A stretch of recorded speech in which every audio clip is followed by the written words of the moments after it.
Auzubillahiminash-shaytanir-rajim. Bismillahir-rahmanir-rahim. Assalamualaikum. Ji Ayanub. Khair agale. Ni hao. Chunushumme. Washmale. Oh, hi, Gonzalez. Guten Morgen. Hola. Bonjour. Privyet. Kaifa hal? Hale shumachatore. Ahlan wasalan. Marhaba. Buna. Mucho. Gracias. Swabia. Billi kare aaya. Hosh gaden. Nayo sayo. Khuya mora. Adab. And thank you very much, everybody, for tuning into PTV World. You're certainly watching What This Morning alongside my very well-learned colleague who happens to be Miss Hajar Satti. I happen to be Shahzad Hassan Khan, and we hope and pray that everybody out there is doing wonderfully well, that you're ready to kickstart your week with us. But first things first, from the very red, wonderful co-host of mine, ladies and gentlemen, I need to ask her, how was your weekend and how are you feeling today? Assalamu alaikum. Thank you so much for introducing me, Shahzad. So certainly it's a very dry winters because there's no rain, and I think everyone has a sore throat in some form. So the weekend was happening in a sense that yesterday was a World Cup, and I think that the Qatar did a great job in hosting the event, and I feel that the Qatar has emerged a very potent force, especially in the Muslim world, be it the emergence of Al Jazeera, because it is one of the kind of the channel that has presented an alternative narrative to the mainstream media, which was dominated by the West. True. And especially the universities, the way they're undertaking the research. I'm really glad that there is a country, especially among the Muslim countries, by the name of Qatar, which is bringing up, and it has been very successful in hosting the World Cup event. And exactly, that's one thing which I wanted to speak about as well, because as soon as the the FIFA World Cup ceremony, the closing ceremony took place, that's something which actually struck with me. Okay. And that was that, imagine that Qatar, ladies and gentlemen, have been actually within this process for almost now 6 or 7 years, where they started building 12 years actually. where they started building this facility, and I'm referring to as 6-7 years because my sister used to live in Qatar. Okay. And that's exactly what we saw over there when we visited her, because all of these facilities were developed. Okay. And they've developed in such a manner that now this facility will be converted into some other grounds, and not just that, these stadiums can be lifted and taken to another place. So that's one thing which we really need to consider. Number two, which stayed with me, was that imagine, as a Muslim country, I think that their efforts to kind of make sure that Islam reaches out to the maximum number of people is one thing which is really admirable. So imagine that there were places within the stadiums where while you were making way towards to watch a football match, right, imagine you see tablets here and there where with one click you access a QR code and all the information related to your religion will actually be available on your cell phone. So such technologies were brought in. From the opening ceremony, where obviously the the recitation of Holy Quran was there. Yeah. I think that we as Muslims, they have portrayed us in a very amazing manner, and I think that's what Muslims are all about. That's what our religion is all about. It's about peace, it's about tranquility. It's not just that. I think it's about harmony as well, and that's what we saw. And Qatar, to be very honest, I think have been missing on this footprint, where if we speak about United Arab Emirates, I think they've always been in the leading front as well, and they've always tried.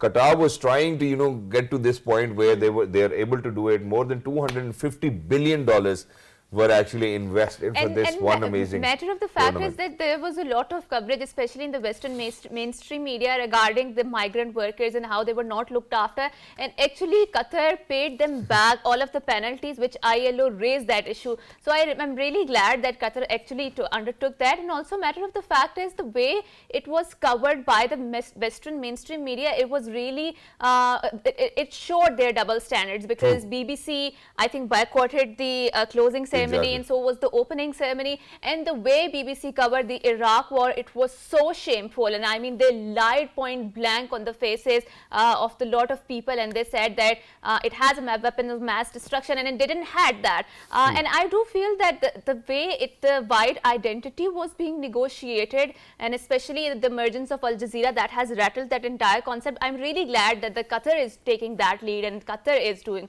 all of those things. That is a true representation exactly. of us. And in addition to that, obviously, I would certainly want to salute my armed forces over here as well, because it was Pakistan Army looking after the security of the entire FIFA World Cup taking place in Qatar. 2 units, ladies and gentlemen, were actually posted over there.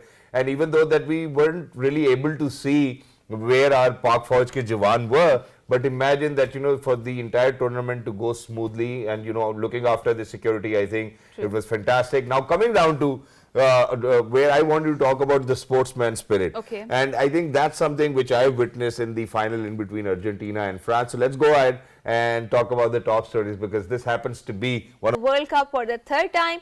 Argentinian captain Lionel Messi scored twice, in France striker Mbappe scored a hat-trick as a thrilling World Cup final finished 3-3 after extra time at the Lusail Stadium. So it was a quiet, I think it was going on your nerve. The match was so good out there. And our Prime Minister and the President of Islamic Republic of Pakistan even tweeted, what a nail-biting finish to the FIFA World Cup. Messi's Argentina, obviously that's what the flag says. Congratulations to Qatar for successfully holding the mega event. Upsets by Saudi Arabia and Morocco remain highlights of the tournament for me. And you know, because this is a meme which has been going on as well. So Dr. Arif Alvi Saab even actually tweeted, Shandar World Cup, Mubarak ho Argentine football में आलमी champion बन गया. Messi की शानदार गोल, अच्छा खेला France ने, दोबारा पीछे रहकर फिर बराबर आया. बापे की हैट्रिक लोगों को हमेशा याद रहेगी. दोस्त मुल्क कतर को वर्ल्ड कप 2022 बगैर किसी मसले के इनाकाद पर मुबारकबाद भी देना चाहता हूं. That's what our president said. You know, obviously felicitations and congratulations are on way for Qatar, for Argentina and for France as well. But you know, having said that, there's one thing which I would, there's a meme which is going on, and that is that since Saudi Arabia actually defeated Argentina, they're saying that Saudi Arabia happens to be the world champion. But it's all right. I think having said that, it was a great game. True. And you know, France never let it go. Argentina didn't let it go. But towards the end of the game, it was all about who's got better nerves of steel. And I think Argentina took it away over there. And their goalkeeper even did a fabulous job. True, true. So moving on to another top story, which is some political happenings that are going inside Islamabad. Former President Asif Ali Zardari and co-chairman Pakistan People's Party held a meeting with Prime Minister Shehbaz Sharif at Model Town in Lahore. The two leaders discussed the overall political and economic situation of the country. And matter of the fact is, Shahzad, that we have seen in the recent days, the government has reduced the prices of petroleum products by 10 rupees, and I think that is a much needed oxygen or the breather that the entire country needs, because obviously in the era of the global inflation, everyone is badly hit, and especially the vulnerable population of Pakistan that have been struck by the climate-induced calamity of flooding, and still we are not able to rehabilitate ourselves because the losses amount to somewhere $40 billion, and that is a very huge loss, and 9.1% of the climate losses of the GDP. Also moving on to our third top story, which is the United Nations has launched the International Decade of Indigenous Languages, aimed at helping people around the world to keep their mother tongues alive. In his message, UN Secretary General President Korosi said preserving their languages is not only important for them but also for the humanity. So according to United Nations Department of Economic and Social Affairs, indigenous people speak more than 4,000, one of the world's roughly 7,600 languages. Wow. And obviously it is important that we preserve our cultural languages, our indigenous languages, because the language represents more than that. Obviously it represents your culture, it represents your the way of life, the values, the norms and whatnot, the proverbs and whatnot, right? So and a better understanding as well. I think I think that's something which we really need to kind of mention over here, because you know, when we speak about mother tongue, ladies and gentlemen, you know, if I go back to when I was in school, you know, in my primary education period of my life, I could still see that there were children who would fail in Urdu and there were children who would fail in Islamiyat. Right. And I was like, hey, you know what, this subject really needs to be the most easy subject around of all the subjects as well, and why are you guys failing? And the only reason which caught my attention was that just because that, you know, we were viewing, we were learning a lot from English, and you know, having said that, you know, when we speak about how the world has become global, I think in another 100 years, I think that the maximum population will be speaking the global language as well, which as of now happens to be English. And people have been trying to move to Chinese, people have been trying to move to German and French. And there was a time when people were multilingual as well, you know, or when we speak about it, bilingual as well. But I think at this point of time, what we really need to kind of focus on is whether, you know, our education really needs to be in our mother tongue.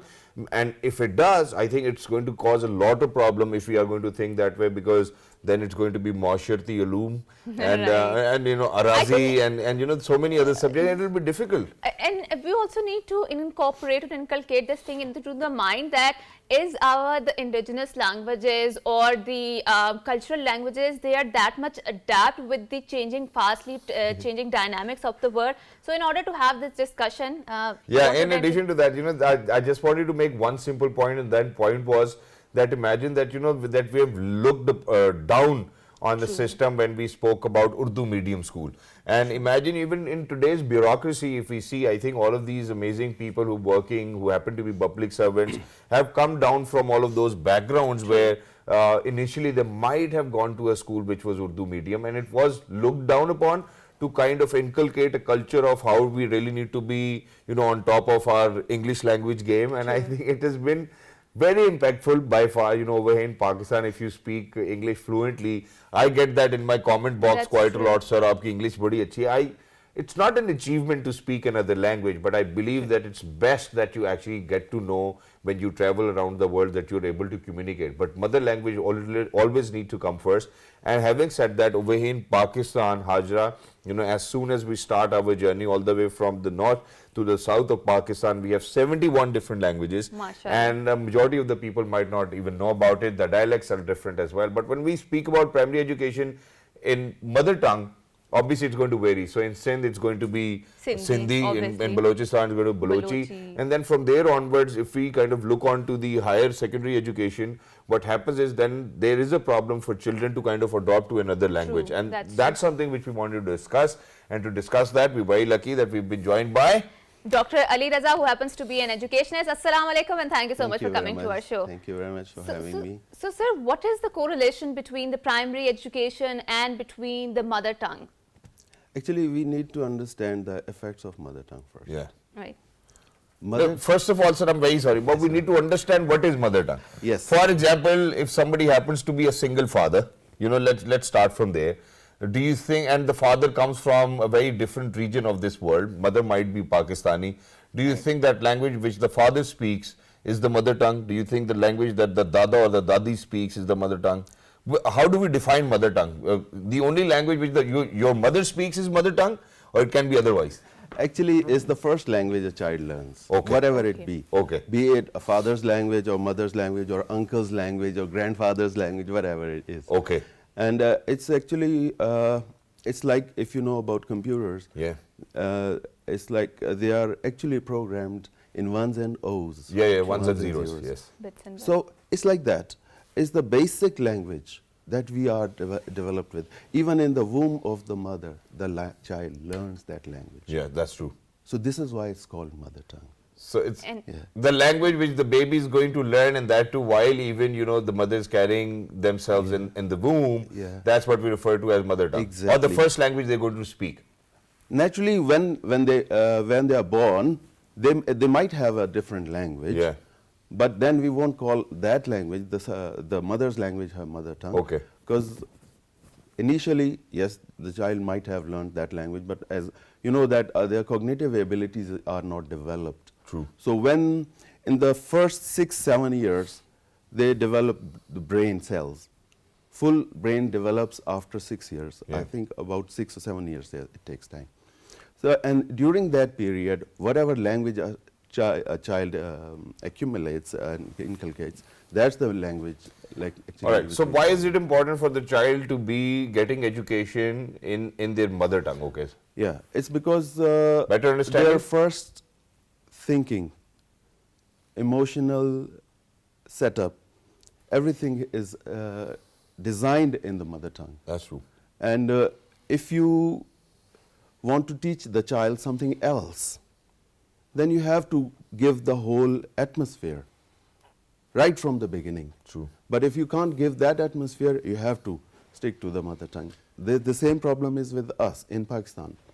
In Pakistan, though the students, especially in rural areas, they find English very difficult. Even they find, I've seen like Urdu is also very difficult for them.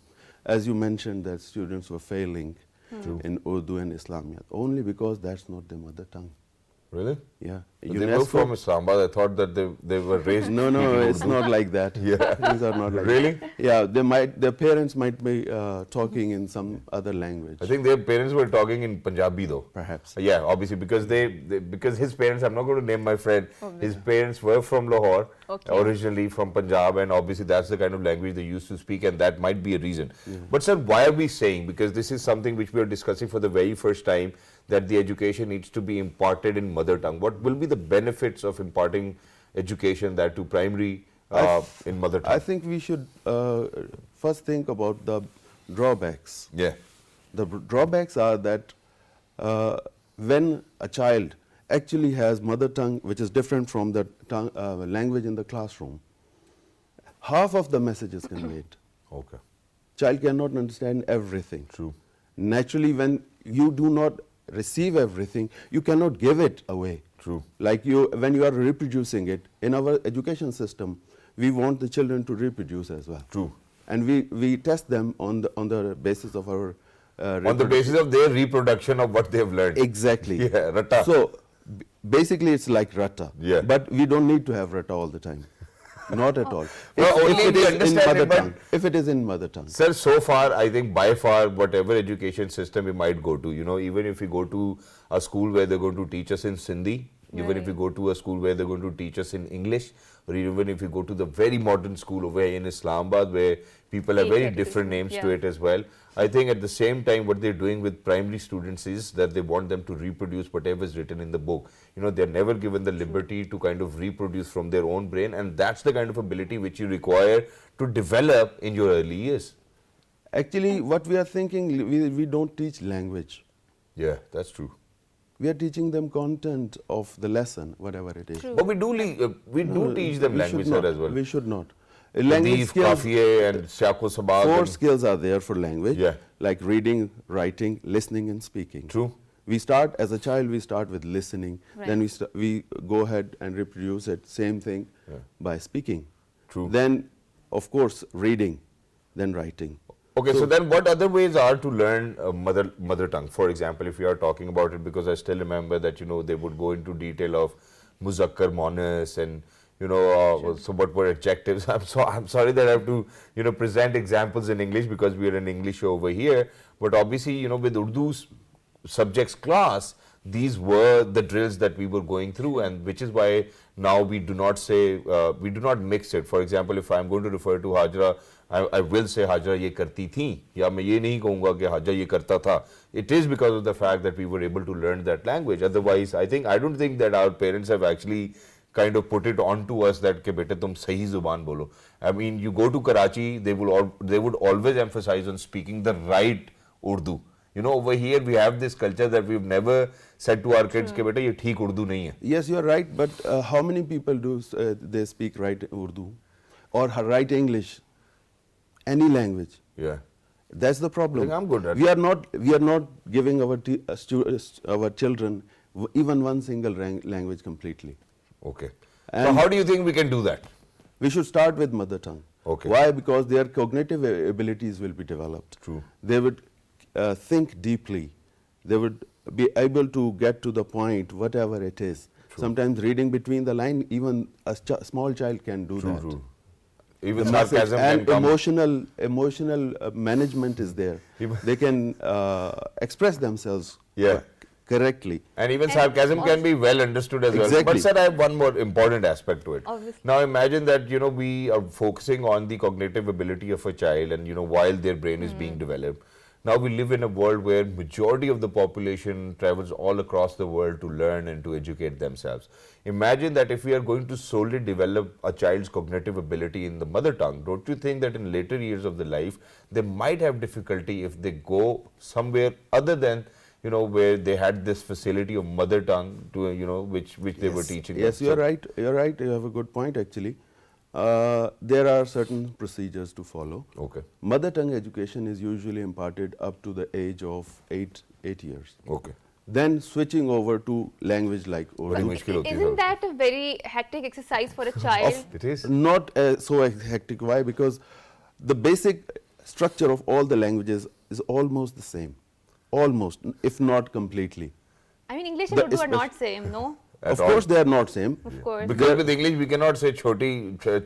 But they will Alif start Be with, for Badi Alif Be example, Sunao, yeah. Punjabi. They will start with Punjabi, Okay. switching over to Urdu, which is very near to it. Right. Yeah. Once they are fluent in Urdu, Right. then they will be able to switch over to English. And let's talk about the digital linguistic divide. For example, a lot of kids, they are using mobile nowadays, or maybe their parents are giving them the mobile through which they could consume a lot of content, especially the cartoons, and they might consume the language which might not be their mother tongue. Yeah. But obviously there are a lot of kids who do not even have access to that digital content, right? So what is that impact on their linguistic or cognition in that sense? I couldn't understand your question actually. So I am saying that a lot of kids, they are consuming the digital content, right, especially on the mobiles.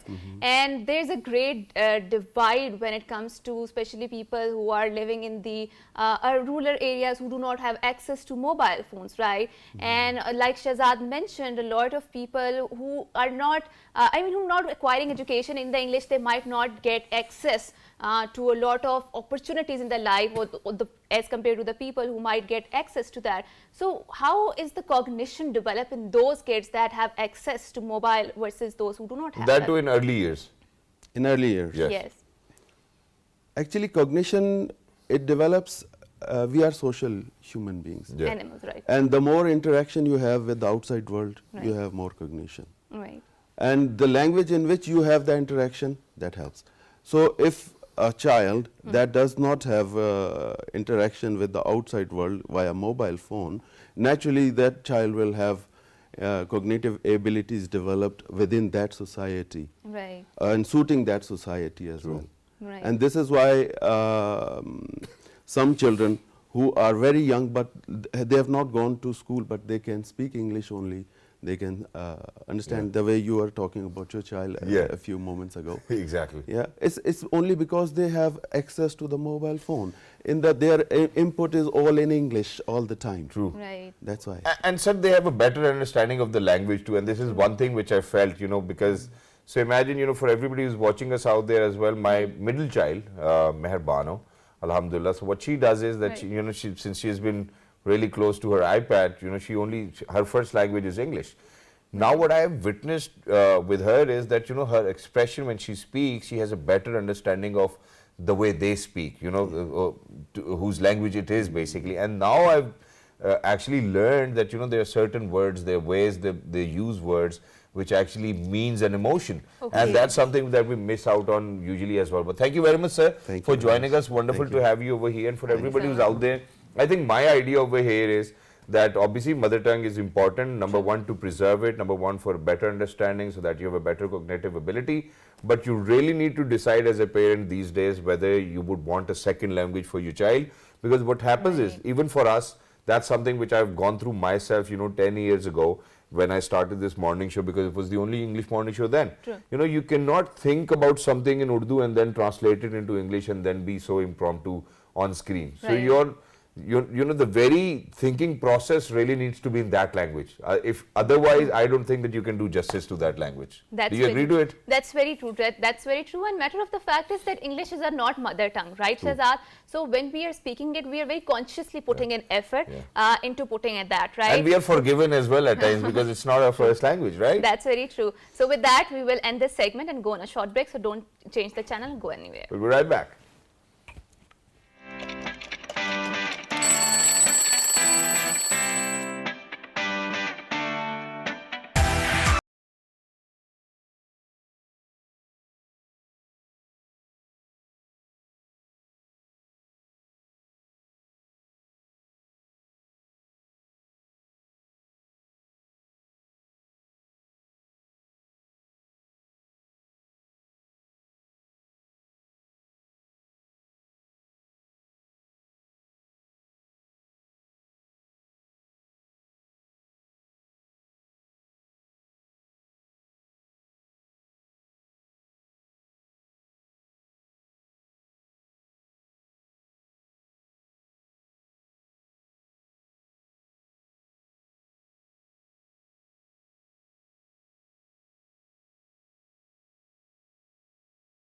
Welcome back. So before going on to the break, we were talking about the indigenous languages and how to preserve them. But now, Shahzad, as of now, when we talk, we will see that obviously you are also feeling not well. I'm also feeling not well. And that is because obviously there's a lot of dryness in Islamabad and Pakistan in general because there has not been a rain, right? True. And we will see that children are also getting infected. But also, I have seen this thing, especially in our generation or in the younger generation, is that we may not be physically that much fit as a parents' generation were, or as a matter of the fact, our ancestor generation were. True. Primarily, it has to do with the lifestyle that we are leading nowadays, which is not so very healthy because the element of mobility is not as vibrantly present as it was in our parents' or in ancestors' generation, True. right? And in addition to that, Hajra, if we go back in Right. time, even if when we speak about our ancestors, they've been living in homes where obviously there were rooms and drawing rooms and everything, but they would always have a little bit of extra land around. True. Where the kids would go outside and play, and there was a culture of kids, in the evening, will go out in the street, play a little, be under the sun. And I think that element is missing. But this time around, what we witness is, and I've witnessed it myself, unfortunately, that children have this prolonged illness. And every time you go to a doctor and you keep on going to the doctor keeps on telling you it's a viral, it's going to take its time, it's a viral, it's going to take its time, not having any idea of what's going on. And then putting children that on antibiotics eventually because the kid wasn't getting better. And we've spoken about it, how antimicrobial resistance can actually be very painful for people. God forbid if for a longer period of time you've been on antibiotics as well. But this time around, this season, we have seen, even though that we do know that it's because of the rain and dryness and whatnot. So no matter what happens, whether you use that mist machine in your room, whether you use a blower, whether you use high necks for children, jackets, socks, you push them to wear their sleepers, whatnot. And it's not just getting well. So, today we actually wanted to talk about, children's health, and it is really very important because no parent, ladies and gentlemen, can see actually their child suffering for any sort of illness, may it be a minor one or a major one. So, to talk about that, we're very lucky that we've been joined by somebody who happens to be a pediatrician. Ladies and gentlemen, he is Dr. Ahmed Kabir Daulatzayi Saab. Hello, sir. Assalamu alaikum. Good morning. How are you? Thank you, sir. First of all, I make thanks. Thank you. For PTV World International to invite me third time. Thank to you, your sir. Program. And thanks for you also. Thank you so much, sir. So what are those common mistakes parents are making? Let's jump onto the topic straight away because the doctor part is going to come in later. Why do you think that the children are falling ill in the first place? Let's talk about that. Let me a little bit explain what's happening in basic in Pakistan. Okay. There is one calculation showing we have 30% poor majority of the kids, which these people not reaching with the warm weather, not facilities for guys eating and clothes also. True.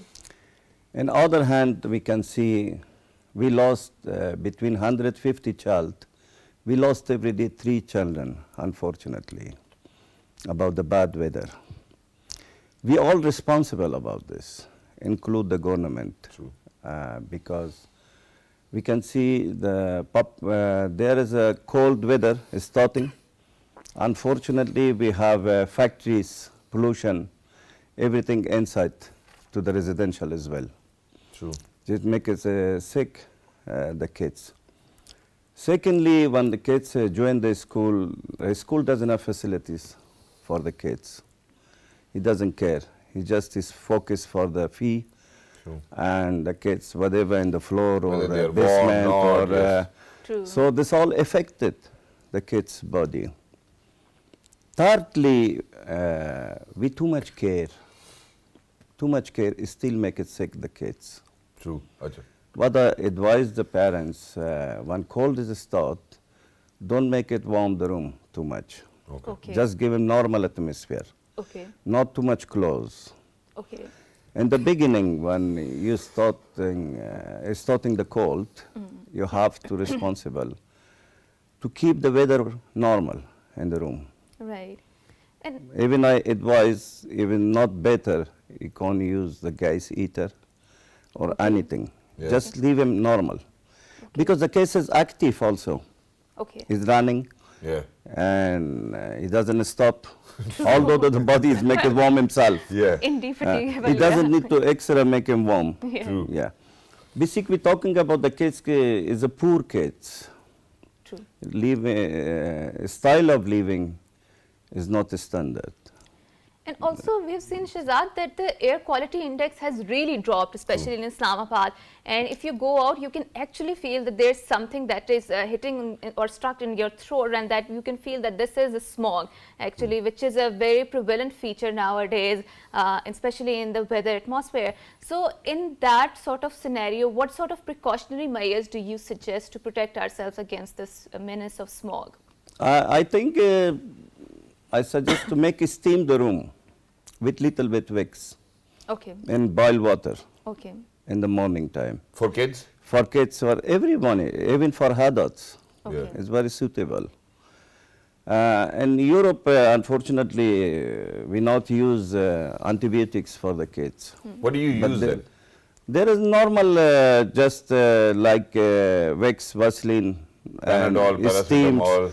normal paracetamol, Okay. syrup only. That's it. Even until 16-year-old adult, Okay. we're not allowed to give antibiotics. And God forbid if the kid's not getting well, or if they're not responsive to such medication, then what other medicines do we have? What other cures do we have for Right. children?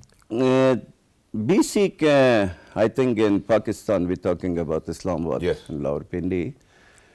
There is a helpful for the kids, normal Panadol and Harinik. Okay. And if it's very serious case, to be honest, little bit antibiotics like Amoxil, Right.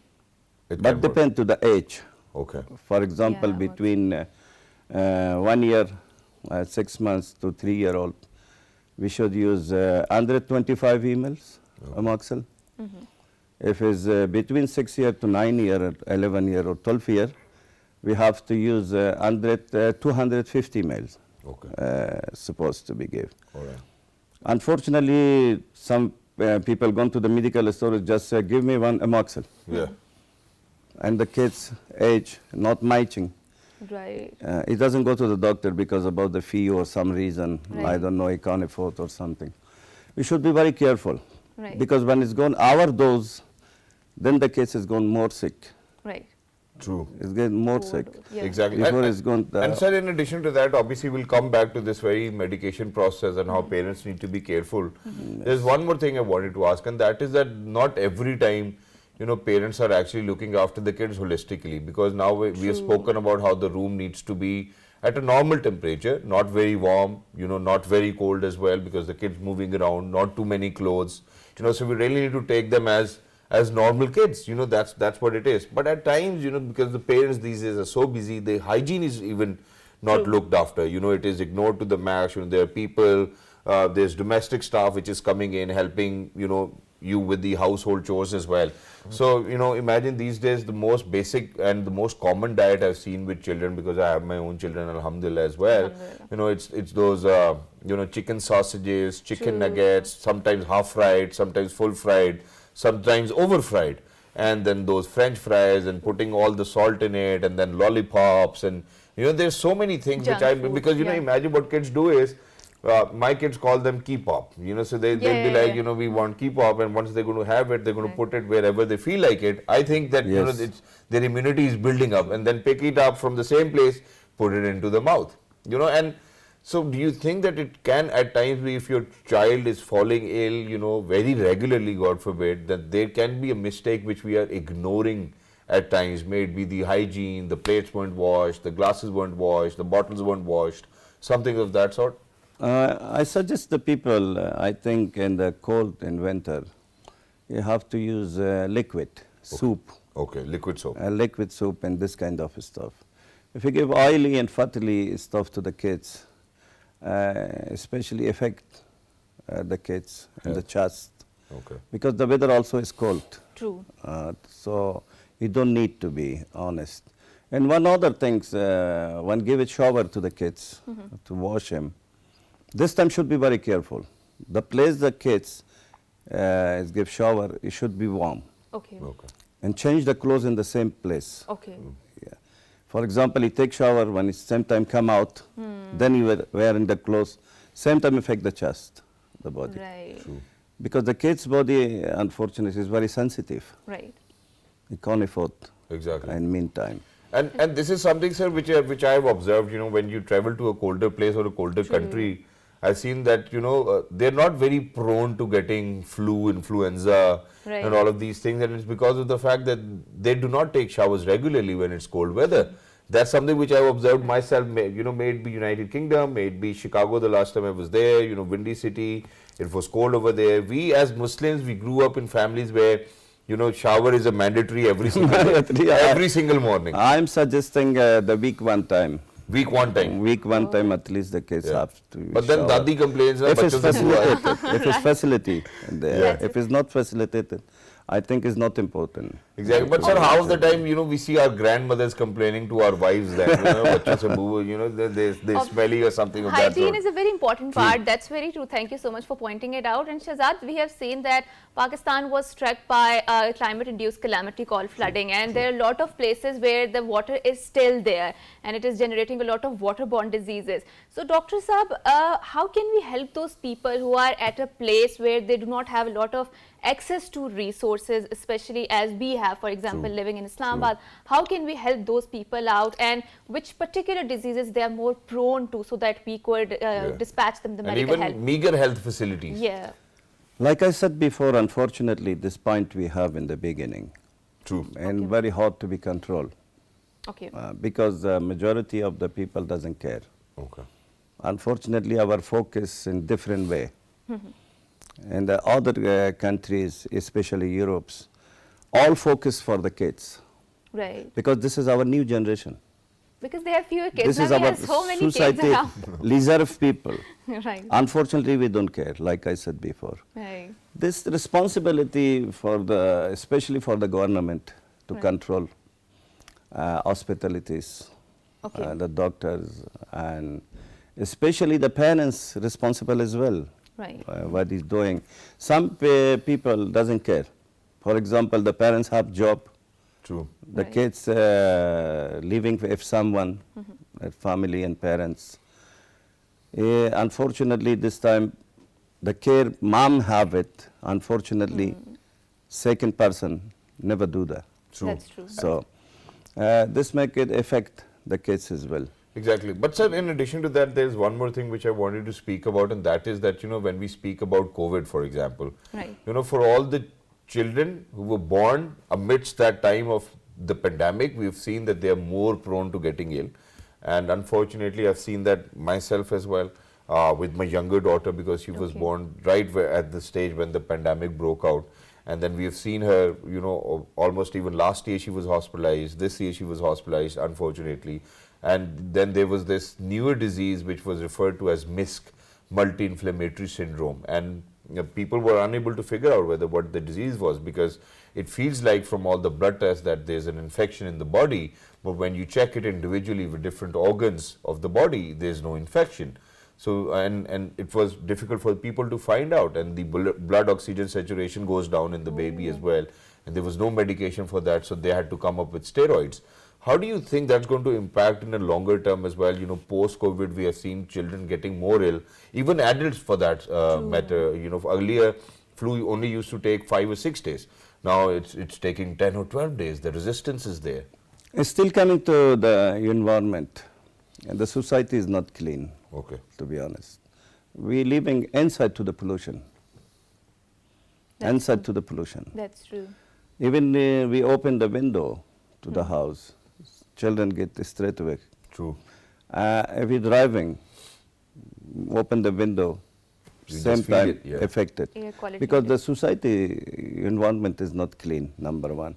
Number two, self-medication. True. Right. We don't know the disease, what's Exactly. happened, True. why the kids have temperature, True. True. why this happened. We go to the medical store, unfortunately, we stop there to the queue and we say, just give me these things, blah, blah, blah, whatever. So he doesn't know the affecting virus from where it's starting. Is a chest problem? True. True. Is a neck problem? True. Is a nose problem? True. Maybe something easy. But unfortunately, we give him a strong medicine. Oh, it's okay, just take this medicine. Oh, sleeping, that's going to be okay. Don't take about him. This is, I think, self-medication. I'm against this. True. Right. Yeah. And obviously Pakistan suffers from over medication, self-medication a lot, where people are, I mean, self-prescribing the drugs, and they can easily get that from the stores. Especially when you go to Western countries, there is a very strict check on those. You True. cannot easily get You need a access. prescription. Even if you're an adult, you need a prescription. True. And in addition to that, Haja, that's not the only problem. Right. We have Gharilu totkas over here as That's well. true, You know, we have obviously, you know, I think I'm going to trust what Gharilu totkas my mother had for me. You know, I think it has some wisdom, if you had pain in your ear, you know, what they would do is that they would actually take garlic, you know, burn it in oil, put it in your ear, Oh, and it that might way. have always worked for us. But with these different techniques mothers come up with, that, you know, that do this, you know, put some oil, rub the back and all of that. Do you think you would recommend that, or do you think it's best that you go to a doctor first? No, you should see the doctor first, I think, because this one culture Yeah. is coming before to our brain. And we brainwash always. Like grandmom said this, blah, blah, blah said this, and we should do that Yeah. as a respect. Yeah. But we lost lot of life, you know. If Just you can because of see this end of the respect. day, yeah. Yeah. Some people using DC ghee Yes. oil. I say stop it, please, Yeah. Right. because this weather, Islamabad, especially Pakistan weather, is not acceptable for DC ghee or this kind of stuff. And I think it is one of the most And- essential But sir, ingredients. for kids, you know, because they're so hyperactive, I think desi ghee is no damage to them. I think is to my opinion. If it's original desi ghee. No, if it's original and not original. Okay. This coming many things from out of this all. All right. Right. Yes, I suggest in the cold time winter, boil egg, Right. boil egg, if, And what do you black suggest pepper. in the place of desi ghee? I mean, dalda is even more, I mean, unhealthy for our body. We don't have control in the market, to be honest. Yeah. No. What we eat, what we should eat. True. You understand? We don't have any selection for ourselves. True. What is coming, we eat. Yeah. True. In the kids as well. Their financial problem as well. True. And What sir, is the kids need, we can't afford, to be True. honest. and sir, thank you very much for saying that, because I think that even, you know, when you go to the market, you certainly do not get a lot of healthy eating options. Of course. Either it's going to be two brands selling the same product. True. Yeah. You know, it's never going to have to be like, you know, that, okay, for example, if I do not want these nuggets, so okay, we can move on to have this company's organic nuggets. You know, for example, Of you know, course. let's speak about that. We do Right. not have an option. We only have an option in between brands, but the eating options are that. And unfortunately, what I've seen with this generation, I'm sorry, but I think a lot of mothers out there might not feel great, and it's a generic statement, but mothers from my time, my mother still puts in the same effort. You know, imagine I have to wake up at 6 in the morning. You know, she makes me a desi ghee paratha every morning. You know, I mean, it's totally on to me. Sometimes it's brown bread as well, Okay. and then egg, and then whatever curry I want to eat. And she would wake up almost 30 minutes or 40 minutes before me. True. You know, that's the effort. This time around, what I'm seeing is that, okay, if the kids are supposed to go at 8, the mother's going to get up at 7:45. You know, just fry those nuggets, and that's it, and the kids are good to go. That's very true. And this aspect or element of finding ease in our lifestyles, and obviously there are a lot of things which are assisting us in easing our jobs. For example, the ready to food, eat. the nuggets and whatnot. And it is so unhealthy that we can see the effects on our lifestyles. For example, we are getting sick Yeah. so frequently. And we are spending more money on the food True. we're eating, That's true. consuming. Of course. Rather, if we go for organic options, I think that we're going to spend lesser food. True. It's going to be healthier, and not just that. I think in addition to that, we're going to save the doctor's fee as well. Very sorry, Dr. Saab, but I have to say that. But thank you very much, sir, Thank for you being very with much. us. Thank you Lovely so to be in much. conversation with you, and you certainly need to attend. Unfortunately, a lot more kids were sicker this time around. Of So, course. ladies and gentlemen, please follow these simple, basic things which Dr. Saab has mentioned over here. Please make sure that, you know, if your kid is taking a bath, they take a bath at a warmer place. True. Not very warm, not very cold. And then, you know, when you're dressing them, undressing them, the place needs to be the Less same, not clothes, wet. less Yes. clothes. Let's clothes, not And- too many clothes, because obviously they're running around, they're active. Alhamdulillah. And please make sure that you avoid self-medication and all of those totkas. Go to the doctor first. I think that's what the takeaway is. But till the next time, ladies and gentlemen, please make sure that you look after yourselves and your babies and kids as well. And make sure that you write to us on our Facebook page, which is with the name of World This Morning. on Twitter, World This Morning. on Dailymotion and YouTube. World This Morning. Until next time, ladies and gentlemen, 1, 2, 3. It's a very good morning. Thank you.